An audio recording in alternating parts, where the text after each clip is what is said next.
अस्सलाम वालेकुम व्यूअर्स, कैसे हैं आप सब। उम्मीद करती हूँ कि आप सब बिल्कुल ठीक ठाक होंगे और खैरियत से होंगे। Welcome back to my channel. आज मैं आपके साथ रेसिपी शेयर करूँगी पेशावरी स्टाइल चपली कबाब की। ठीक है, आज मैं आपके साथ चपली कबाब की रेसिपी शेयर करूँगी। रेसिपी स्टार्ट करने से पहले इसका प्री लुक एक दफ़ा देख लेते हैं कि ये देखने में कैसी है। ठीक है, प्रेजेंटेशन हम बाद में करेंगे, एंड पे प्रेजेंटेशन भी करना सिखाऊंगी। इसके साथ चटनी है दही की, ठीक है, पुदीने और धनिए की। इसकी रेसिपी मैं ऑलरेडी आपके साथ शेयर कर चुकी हूँ, डिस्क्रिप्शन बॉक्स में इसका लिंक आपको दे दूँगी। रेसिपी स्टार्ट करने से पहले एक दफ़ा इंग्रेडिएंट्स का प्रीव्यू दे दूं कि चपली कबाब के लिए हमें कौन कौन से इंग्रेडिएंट्स देने ज़रूरी होंगे। ठीक है, ओवरव्यू आप ले लें, फिर वन बाय वन मैं आपको बताती हूँ। कीमा लिया है मैंने, बीफ का कीमा है मेरे पास, 1 किलो कीमा ले लिया है। ये मशीनी कीमा है, ठीक है, बारीक हुआ हुआ कीमा। ये हाथ वाला कीमा नहीं है, एक हाथ की मशीन का होता है ना, एक दूसरी मशीन का, तो ये बारीक कीमा है।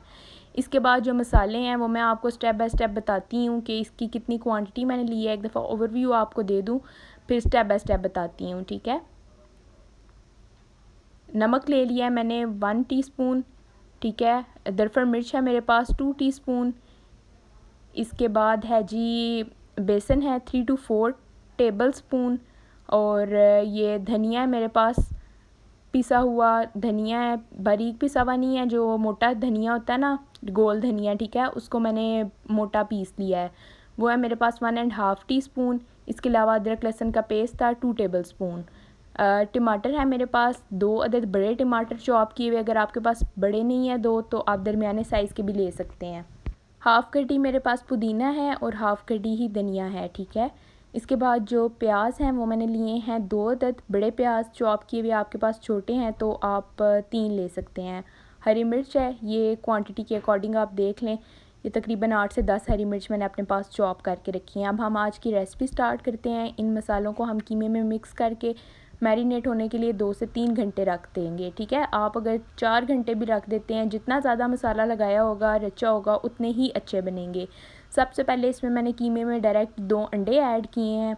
ठीक है, अब जो मैंने मसाले आपको बताए थे वो स्टेप बाय स्टेप मैं इसमें ऐड करती जाऊंगी। क्वांटिटी ऑलरेडी आपको बता चुकी हूँ। अब मैं डायरेक्टली इसमें ऐड करूँगी, इसको अच्छे तरीके से मिक्स करूँगी। सबसे पहले मैंने इसमें बेसन ऐड किया है, 4 टेबल स्पून मेरे पास बेसन था। ठीक है, उसके बाद अनार दाना था मेरे पास 1 टीस्पून, वो ऐड किया। अदरक लहसुन का पेस्ट था मेरे पास 2 टेबल स्पून, वो ऐड किया है। फिर इसके बाद नमक था मेरे पास 1 टीस्पून, और पिसी हुई लाल मिर्च थी मेरे पास, सॉरी दरफर मिर्च थी मेरे पास 2 टीस्पून। और इसके अलावा ये धनिया पाउडर जो मैंने ये डाला है ये भी 2 टीस्पून था। ठीक है, अब जो मेरे पास वेजिटेबल्स कट की हुई चॉप की हुई पास थी वो मैं इकट्ठी डाल रही हूँ। इसमें हरी मिर्चें सबसे पहले ऐड कर दी हैं, फिर मैंने इसमें प्याज ऐड किया है। अब मैं इसमें ऐड करूँगी धनिया और पुदीना, फिर इसके बाद इसमें ऐड करेंगे टमाटर। ठीक है, स्टेप बाय स्टेप मैंने सब मसाले एक ही दफ़ा ऐड किए हैं और एंड पे मैं इसको मिक्स करूँगी। सबसे पहले मैंने इसमें बेसन ऐड कर दिया और फिर इसके बाद अंडे ऐड किए सबसे पहले, फिर बेसन और जितने मसाले थे आपको बताए वो सब ऐड किए। और फिर इसके बाद जो वेजिटेबल्स मैंने अपने पास कट करके रखी हुई थी, चॉप करके रखी हुई थी, वो मैंने ऐड कर दी हैं। अब इन सब को ग्लव्स पहन के, ताकि मसाले आपके हाथों को ना लगे, हरी मिर्चें भी हैं, कुछ लोग को जलन होने लग जाती है उंगलियों पे, तो बेटर है कि आप ग्लव्स की मदद से इसको मिक्स करें। अब मैं इसको अच्छे तरीके से मिक्स करके मैरिनेट होने के लिए 3 से 4 घंटे के लिए रख दूँगी। जितनी जल्दी आप मैरिनेट करके रखेंगे उतना अच्छा फ्लेवर आएगा, उतने अच्छे कबाब बनेंगे और इंशाल्लाह सब तारीफ़ करेंगे। क्योंकि जैसी मेरी रेसिपी होती है 100% आप अगर उतने ही इंग्रेडिएंट्स लेंगे तो आपकी रेसिपी भी बिल्कुल उतनी ही बनेगी, अच्छी बनेगी और बहुत टेस्टी बनेगी। ठीक है, अभी आप देख रहे हैं इसको मैं अच्छे तरीके से मिक्स कर रही हूँ। मिक्स करके मैं इसको मैरिनेट होने के लिए रख दूँगी। मिक्स अच्छे तरीके से करना है ताकि सब मसाले यकजा हो जाएं, एक जैसे मिक्स हो जाएं। ये ना हो कहीं मसाले कम हो जाएं, कहीं सिर्फ टमाटर और प्याज रह जाएं। तो अच्छे तरीके से सारी जगह से आपने इसको मिक्स कर लेना है। अभी आप देख रहे हैं मैं इसको अच्छे तरीके से मिक्स कर रही हूँ। तकरीबन 3 से 4 मिनट तक ना आपने इसको मिक्स करते रहना है ताकि सब एक जैसा हो जाए बिल्कुल।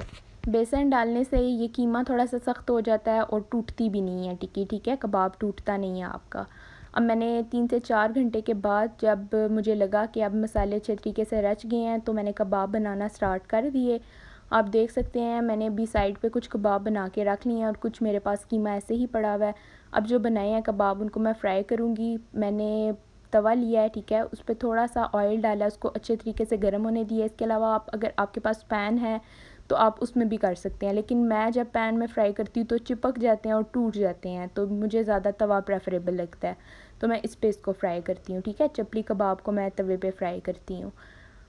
मैंने अब स्टेप बाय स्टेप इस पे कबाब डालना स्टार्ट कर दिए हैं। 6 कबाब मैं इसमें डालूँगी और फिर इसको लो फ्लेम पे ना पकने दूँगी, क्योंकि कीमा अंदर से पकना ज़्यादा ज़रूरी होता है। अगर आप इसको हाई फ्लेम पे पकाएंगे तो ये एकदम से इनका कलर तो चेंज हो जाएगा, पक तो जाएंगे, लेकिन अंदर से ये कच्चे रह जाएंगे। तो आप जब इसकी साइड चेंज करें तो बेटर है कि आप एक दफ़ा चम्मच से ना इसको प्रेस करते रहें, ताकि जितना पानी है इसका वो अंदर से निकल जाए, ठीक है। अभी आप देखेंगे कि मैं जब कबाब की साइड्स चेंज करूँगी तो मैं इसको साथ बराबर में प्रेस भी करूँगी, ताकि इसके अंदर जो भी पानी है या जूस है वो निकल जाए और कबाब अंदर से अच्छे तरीके से गल जाएं और पक जाएं।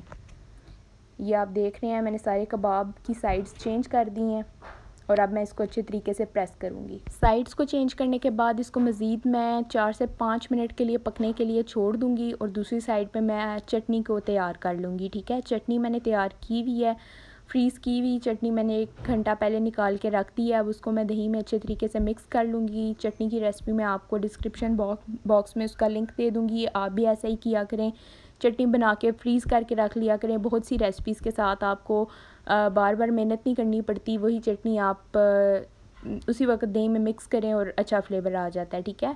अब मैंने उसी कबाब वाले तवे पे ना थोड़ा सा मज़ीद ऑयल डाल के थोड़े से प्याज और टमाटर एक्स्ट्रा से चॉप करके रखे थे और हरी मिर्च, इसको मैं पकाऊंगी।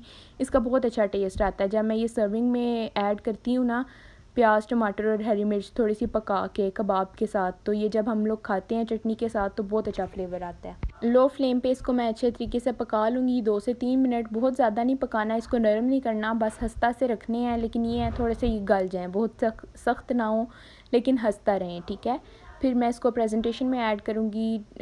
कबाब चपली कबाब को तो डिश आउट मैंने कर लिया है, अब प्रेजेंटेशन करूँगी इसके साथ। आप देखिएगा कि कितना ये खूबसूरत लगेगा और खाने में भी इसका फ्लेवर बहुत अच्छा आता है, बहुत टेस्टी, जो भी खाता है उसको बहुत पसंद आता है, ठीक है।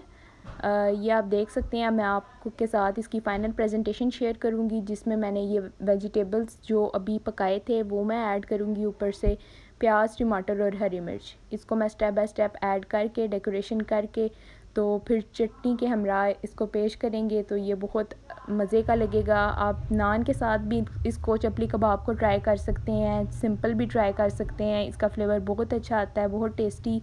ये चटनी के साथ मैंने इसको प्रेजेंट किया है और सर्व किया है नान के साथ, तो ये फ्लेवर बहुत मज़े का लगता है। आप भी अपने घर में ज़रूर ट्राई करें। ये थी मेरी आज की चपली कबाब की रेसिपी। अगर आज की रेसिपी आपको अच्छी लगी है तो आप मेरे चैनल को सब्सक्राइब करें, मेरी वीडियो को लाइक करें, बेल आइकन को ऑन कर दें ताकि नेक्स्ट आने वाली वीडियो आप तक सबसे पहले पहुंच सकें, और अपने फ्रेंड्स और फेलोज़ के साथ भी मेरा चैनल शेयर करें, उनको भी बोलें कि वो सब्सक्राइब करें, ये बहुत बेनिफिशियल है आपके लिए। Thanks for watching, take care, अल्लाह हाफिज़।